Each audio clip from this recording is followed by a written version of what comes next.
mmụọ ọbụla akpọrọ afa ya na-respond. Mmụọ ọbụla ịkpọrọ afa ya ọ na-react to ya bụ ọkpụkpọ oku akpọrọ ya. Afa bụ afa. Ọwa afa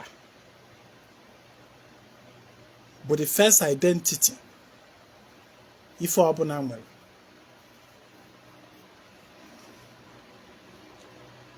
Ọ bụrụ na mmadụ fụ gị, ife izi ga-agbata ya n'uche gbasara gị bụ afa gị. Ọ na afọ ukwu osisi, asị na nke a bụ ụkwa, asị na nke a bụ nkwụ, asị na nke a bụ ugiri, asị na nke a bụ ụkpaka. Afọ ife ka eji ama ya.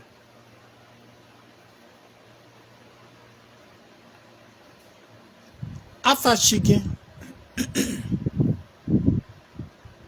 bụ nyanwa ka ọ ghara ịkpọ chi gị aza.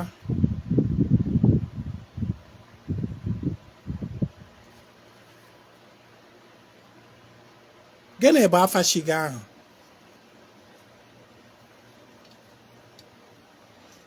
Akwa na ijebe dibịa ije gba afa, dibịa jụọ gị kelee afa gị, ịgba dibịa ahụ afa gị. Afa gị ahụ ka dibịa ahụ ga-eji wee jụ bọọlụ n'isi gị,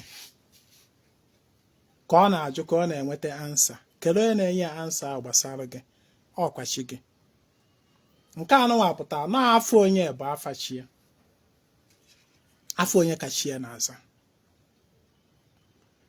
Gị nwa bụ onye na-agbagharị na be dibịa na-achọgharị afa chi gị. Ị mụrụgokwa akọ site na nkụzi m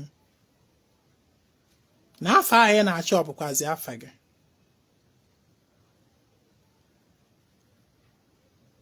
Ị na-ene ritual ọbụla ị na-eme, ife ọbụla ị na-eme na mmụọ, ọ bụrụ na ọ maka onwe gị ka ị na-emeri ya, na àjà ahụ ga-ana n'iyi ma ọ bụrụ na ị kọnetị ha etu afa gị. Igbo sị na afọ onye na-edu ya. Asị na agụọ nwata afa chi ya, nara akpọ onye afa chi ya aza. Na ọ bụ afa gị ahụ ka ọ ya ịkpọ, chi ga-ewe edu na ya bụ izu ya na-agba na ya bụ mmụọ. Ka anyị wee na ije na mmiri ije nye oke, ije chụọ aja. I wee ruo na ya bụ mmiri ahụ gbaa afa gị. Ka ị kenelu mmiri ị bịara na ya, ịkpọ afa gị. Afa gị ahụ bụ ife ga-akọnekti gị nwa na chi gị and that mmiri ahụ ịbịara na ya, ịbịa nye oke. I wee nwee ike wee hata oke dị mma na ya bụ mmiri. Maka na aja ọbụla ị na-achụ na mmụọ ma chi ga-adụọ ya, na aja ahụ nara n'iyi. Agbụ izu ma chi onye adụọ n'izu n'izu, ọ na-agba enwe ọkwa n'isi. Mana chi onye dụ na ilulu agazie. Ka eke ya esi wee je na mmụọ ije chụọ aja, ije je nye oke. Ije ọsọ bịa n'ilu mmụọ bido kwube ife wụ mkpa gị.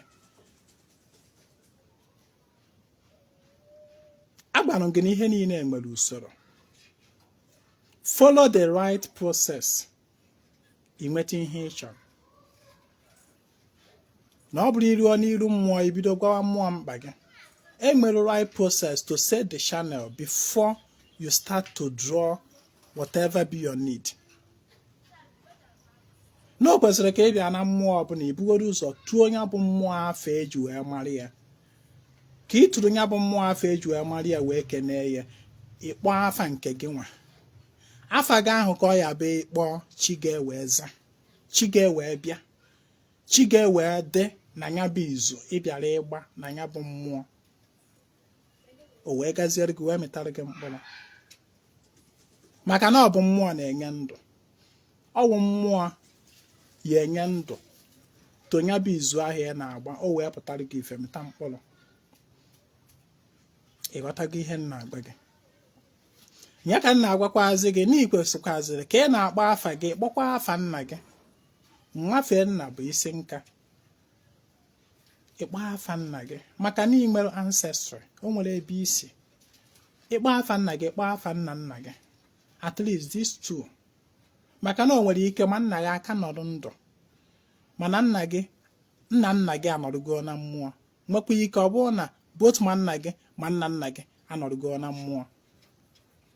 Ife o ji wee dị mkpa na ị na-agba afa gị, kpọnye afa onye nwụgolụnụ maka na onye nwụrụ anwụ anọrụgo na mmụọ. Na ị nọ na mmụọ na-aga ọfọ, gbaa afa gị, gbaa afa nna gị, gbaa afa nna nna gị. Na mụ nwa bụ onye dị otu a, bụ nwa onye dị otu a, nwa onye dị otu a,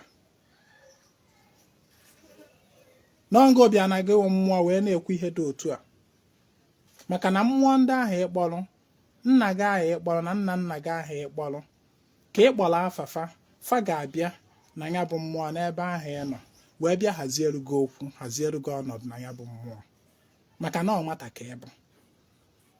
Ịghọtago ihe m na-agba gị? Ọ nwata ka ị bụ mana ka ị kpọrọ afafa fa ga-aza nọrọ na ya bụ izu witichi gị maka na ị kpọrọ afa nke gị nwa. Afa gị ahụ ka chi ga-aza, ndị ichie wee nọrọkwazie ya. Maka na ọ bụrụ na isiri otu a wee mee ya, enwere ike na ọ na ya bụ mmụọ yọtala onwe gị ife ga-adagbu gị, mana ndị ichie gaa na ebe a wee coordinate ya things.